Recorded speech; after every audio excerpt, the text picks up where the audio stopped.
Hello everyone and welcome to Morning Coffee Break. I hope everybody's doing great today. It's Tuesday, April 18th, and it is currently 50 degrees. High today is going to be a nice 73 degrees. No chance of rain today. Winds at 7 miles per hour. So a little breeze going, that'd be perfect. Tonight is going to be Logan's awesome snack reviews, everyone. Hopefully everything will be fine, but sometimes he changes it to Wednesdays if he's feeling bad. But so far, so good. I got my phone fixed a little bit. I don't know if it's all the way, but one thing I noticed and I didn't know anything about was they had it set. I didn't set it this way. It obviously came that way when, when I transferred all the apps over from my other phone to this one, and it was probably one of the same problems with my other phone with the storage. They had it to where the button was pressed that it was okay to have background data usage on every one of those apps except for a couple, and that's a bunch of them. So each one of them was doing whatever background data usage is, but I don't know how that would help me in any way. It seemed like it would more like help them, you know. So I turned every one of them off, and within a couple hours my storage went from that systems category where it had used 51% or something like that of my storage, went down to 30%. And that was actually for everything that was on there. Like I had a couple videos. So 30% is a big difference.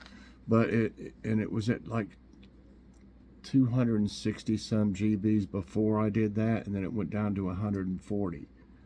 So it really should still be lower than 140, but that's an improvement. If it'll stay around that area, I'll be happy because I'll still have 70% of 512 gigabytes of storage, which is a lot. But that's just, to have them set like that just doesn't seem right, because when I called him and did the smart tutor thing where he actually takes control of your phone trying to help you, looks like he would have said, are your apps set for background data usage?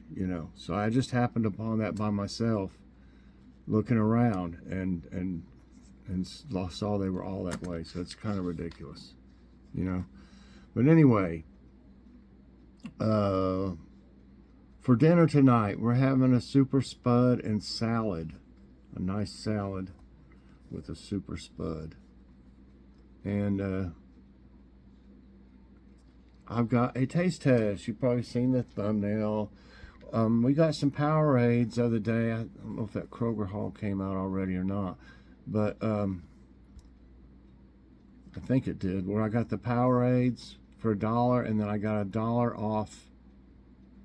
If you buy 5, you got $1 more off. So that was 20 cents less. So they're like 80 cents or something, each.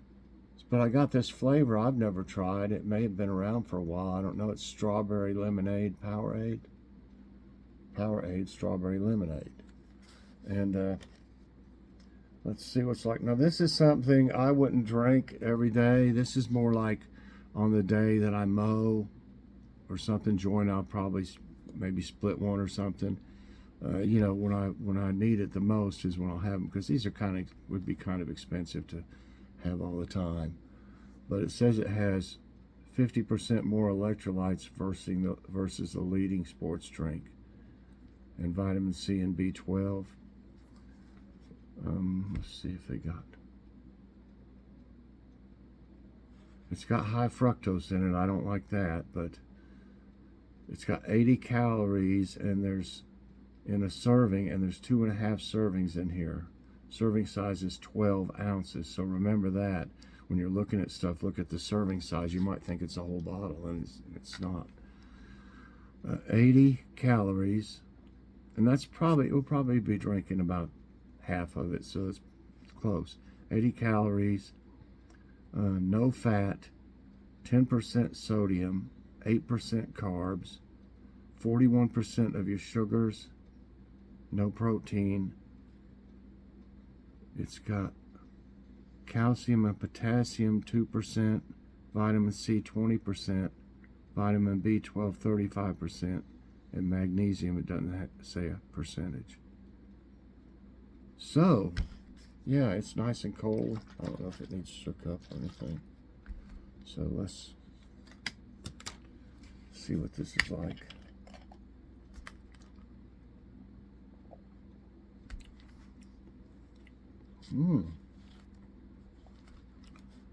Wow, I like that.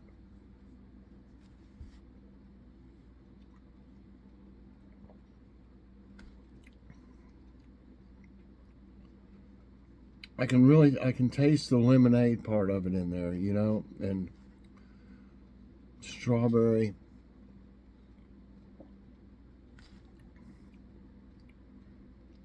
It tastes pretty much like strawberry. I mean, nothing's going to taste exactly like the strawberries if it's artificially. This is strawberry lemonade flavored and other natural flavors. So does it have actual strawberry juice or something in it? I don't know. Electrolytes. All I see is,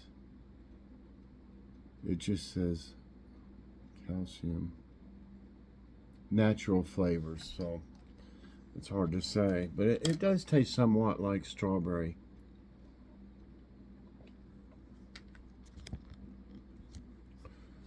I like it. It's really very good. You know, the only thing, of course, is with me, is the high fructose corn syrup. I really don't care that much for it. And the sugar, you know, but like I said, I wouldn't be drinking this very, very often, maybe once a week or something like that. So 41%. The rest of the numbers aren't too bad. The sodium's 10%, 8% carbs. I'm going to give it a 4 out of 5 for nutrition facts because of the sugar and the high fructose. As far as taste, I really like the taste of it. I'm going to give it a 5 out of 5 because I like lemonade, and I don't know if I've tried many strawberry lemonades of anything before, but I really, you know, compared to some of the other flavors of Powerade, I really like this, you know, a lot. So yeah, get you some of them. Try that out if you like lemonade and strawberry. Okay, let's look at today's tidbits, everybody. Remember the sargassum seaweed invasion? It says sargassum invasion causes havoc for tourists in Florida. I think I remember saying, boy, they're going to have a rough time at the beach, you know, when this stuff comes in. Sargassum took over the Florida Keys this weekend, forcing beachgoers to navigate huge lumps of foul-smelling seaweed. Footage shows people trying to enjoy the water, but the seaweed piled up on beaches and invaded lagoons. The hydrogen sulfide released from the seaweed can irritate the eyes, nose, and throat, and can also cause breathing problems. I'll bet it stinks too. Ingenuity helicopter smashes records with 50 flights on Mars. I think I've done some tidbits on that before. It's a pretty cool little helicopter. The NASA Ingenuity Mars helicopter was only intended to fly 5 times, but this week it completed its 50th trip in the thin atmosphere of the red planet. On April 13th, Flight 50 took off from Airfield Lambda, traveling at a new height record of 18 meters above Martian ground. A 51st trip is now being prepared by the team near the Jezero crater. And former SpaceX brothers build spacecraft fueled by moon water. They have a lot of space related ones on this weather thing channel. Robert Ryan and Kirby Carlisle, three brothers who previously worked for SpaceX, are constructing reusable spacecraft using plasma rockets fueled by moon water.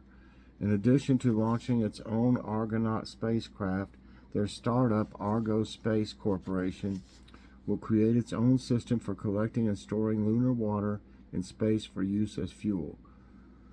So yeah, looks like they're lifting up a pallet of water there from the moon or something.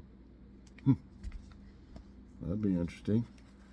And Apollo 13 astronauts miraculous return 50 years ago today. Has it been that long? Man. On this date in 1970, a remarkable human drama in space exploration came to a close with the amazing safe return of the 3 astronauts from Apollo 13. We made a movie, of course, about that. After an accident on board prompted NASA to abandon its third planned manned mission to the moon, the fate of James Lovell, John Swigert, and Fred W. Hayes captivated the nation for 3 days. Yeah, that made me, let's see, about 13 years old. I remember it, but I don't remember, like being glued to the TV or anything. I think my dad watched all of it. I was, probably wanting to be outside playing baseball or something. And we got a Angus Tuesday at Grocery Outlet. This week they've got Angus lean ground sirloin, $3.99 a pound for 3 pounds or more. And they got fully cooked whole beef brisket for $1.99 a pound. Oh my gosh, that's cheap.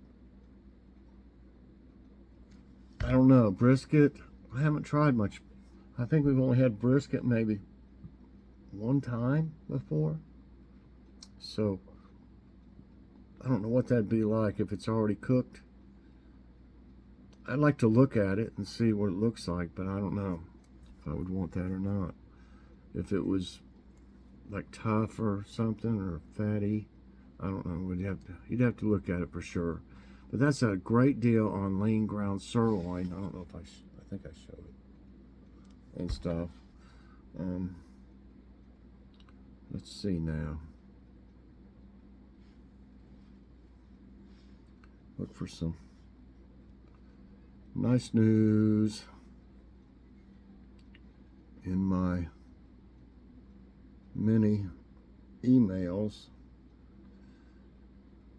I didn't even realize it. I thought I was getting a bunch, and then I looked at the spam emails, the ones that I don't see, unless you click on it, spam, and see what's in there, and of course you want to delete them.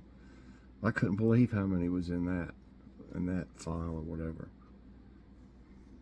Hundreds. Well, probably at first, when I first figured it out, there's probably 1,000 in there. I was like, what?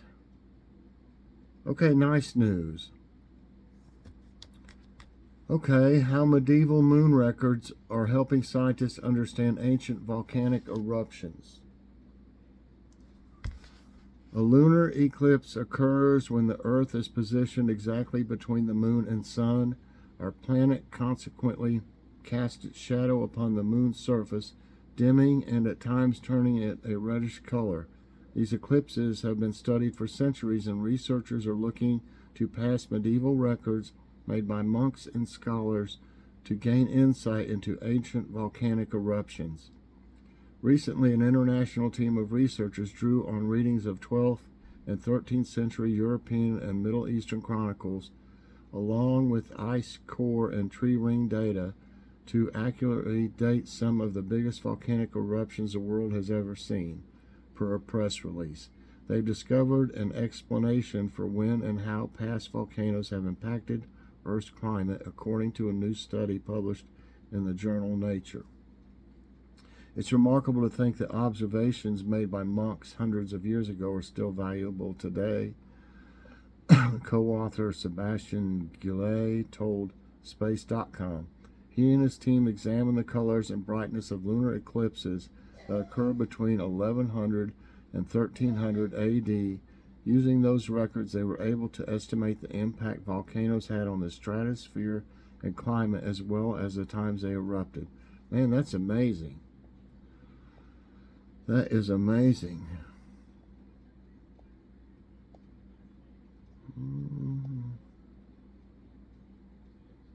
Where's a...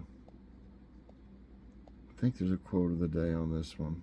It's from Ralph Ellison. Life is to be lived, not controlled, and humanity is won by continuing to play in the face of certain defeat. So that's going to be it today for Morning Coffee Break, everybody. I sure hope you enjoyed it. If you did, I hope you'll press that like button. I really appreciate that. Also, subscribe if you haven't already and share this out. And hit that so you get all my videos as soon as they come out. Thanks for watching, everybody. Hope I don't see any problem with Logan's awesome snack reviews so far. So check that out tonight. It's always, and as always, if it's on, if it comes out any later, kind of late at night, it's because it takes so long sometimes to upload. I don't know if it might be because I record in HD. That's part of the problem, slowing it down is when it uploads. But we'll get it on there as fast as we can. So bye bye, everybody, and God bless.